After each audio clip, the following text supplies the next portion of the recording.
afternoon. My name is Madeline Peacock, and today I'm going to discuss with you the effects of physical activity on the mental health of adolescents. The World Health Organization estimates that between 10 and 20% of 10 to 19-year-olds, a range in time often referred to as adolescents, experience negative mental health effects over the course of their lives. This includes, but is not limited to, some of the more common forms of mental health issues, anxiety and depression. This is a staggering statistic, and as the amount of factors that are known to increase anxiety and depression, such as poverty, violence, and civil unrest, and technology continue to increase, this number will only continue to grow unless we do something to counteract this. This is an issue that affects every person in this room, because the youth of today become the leaders and global citizens of tomorrow. Physical activity is something that is often looked on to help with physical health benefits, but is this something that can benefit mental health as well? This naturally brings up the question, to what extent does the physical activity of adolescents have a positive impact on their mental health? And throughout the course of this presentation, we will discuss why physical health positively impacts mental health in adolescents, and explain the reasonings for why physical activity and wellness programs should be established around the world in order to improve our world both now and in the future at an individual and global level. We must start by establishing the connection between physical and mental health. According to Isabella Jurowitz, renowned clinical psychologist and lecturer at Cardiff and Vale University Local Health Board, younger patients with psychological illness are more likely than their older counterparts to experience physical challenges as well. This is a number that is surprising because younger patients are often not the ones with more physical health problems. However, the coexistence of mental health problems in those adolescents with physical health problems shows that there is a correlation there, and that over the course of their lives, as they continue to develop, they have a higher risk of developing physical health difficulties that go along with their mental health struggles. Group physical activity is something that can solve this problem, as group physical activity not only provides physical benefits such as a lowered body mass index or lower blood pressure, but provides social benefits by allowing teenagers to interact with their peers, whether that's through team sports as seen in the visual, or through something as simple as a walk or jog with friends. This provides a sort of cultural reinforcement of exercise, as when teens and adolescents understand that because others allow exercise as a normal part of their behavior, they will continue to go back and do this. And this is habit forming, meaning that adolescents who do enjoy physical activity and the effects of group physical activity will have more of a likelihood in the future to go back and do this again because of social obligation to push themselves to be better at something and work with others. Now, why is this? Why does physical activity improve one's mental health? We have to start by looking at the brain, beta endorphins. Beta endorphins are a hormone released in the brain when you exercise that increases after about 60 minutes of exercise, as seen here on the graph. According to the College Board stimulus, psychological benefits of sports and physical activities, reduced pain, lower levels of stress during and after the activity, and lower rates of depression are all effects that beta endorphins have on the brain. This is not only in the short term, however. With consistent exercise that passes this threshold of 60 minutes of exercise, beta endorphins will have longer lasting effects on the brain, such as lower rates of stress, anxiety, and depression over time. Because of these benefits of physical activity, both socially, culturally, and medically, this is something that needs to be extended to as many adolescents as possible.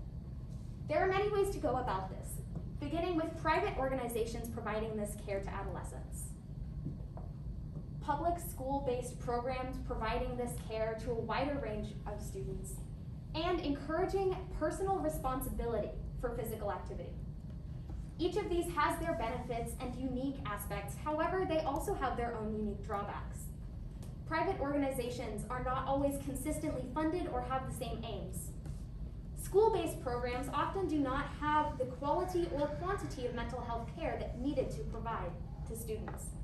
And while encouraging individual activity is a necessary part of any solution, this cannot be relied upon as the sole way that adolescents get information regarding their mental health, because there is not equal access to these resources around the world, or even in wealthier countries such as the United States. In addition, these sorts of sports programs have been shown in some cases to cause higher levels of stress and depression. For example, in post-conflict Uganda, examples of physical health programs were actually shown to increase social tensions between youth, leading to a forced social hierarchy in which those youth with better physical attributes for that sport were placed in a position of power over others, and those who did not have as much physical ability were bullied, ridiculed, and otherwise excluded from a group, leading to increased symptoms of anxiety and depression despite the physical activity received there. This is a possibility, but when these programs are enacted properly, this is not a normal occurrence. The solution that I propose to solve all of this is more complex than a simple do this or do that answer. I recommend a patchwork approach in which different areas with different specific needs use different combinations of and different programs. For example, in some places a school-based program could be supplemented with individually encouraged activity or a private sports team working with them. There are resources available for governments and other organizations to be able to use, such as the World Health Organization and multiple governments and scientific sources around the world. An example of where these mixed methods have worked is the Ahead of the Game program, a privately funded program based out of Australia that works with school and club teams for sports to target teenage boys and teach their coaches, their parents, and the students themselves what physical activity does to their mental health and how to continue improving the mental health of themselves and those around them through sports. This takes a community-based approach by improving the amount of mental health stigma and taking it from just a personal student and adolescent approach to the group of people around them, their teachers and parents, to cause lasting change. The long-term implications of enacting programs like these that target the specific area with its individual needs are not only improved individual mental and physical health in the short and long term, but also a global change in how mental health is addressed over time. For more information, please see my references. Thank you. Do you have any questions?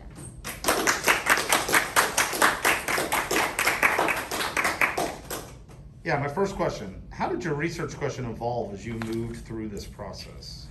My research question started out a lot more vague. I began by looking at physical activity and mental health, but I realized quickly that that was far too much information to actually focus on. So I began looking for more research on specifically adolescent mental health.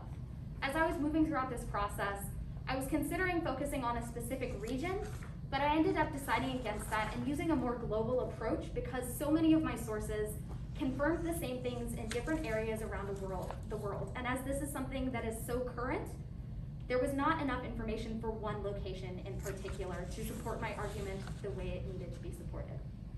All right, and what advice would you have for others who research this topic in the future?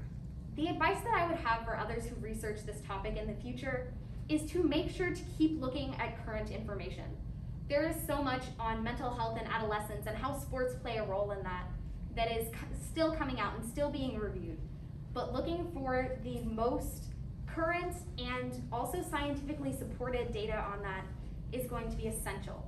There were a lot of points in time where I found something, but then it was never backed up anywhere else, and it is important to find current data and understand that these issues are more complex than simply, oh, I'm gonna go exercise. It also has to do a lot with the social situation of the students and adolescents in particular.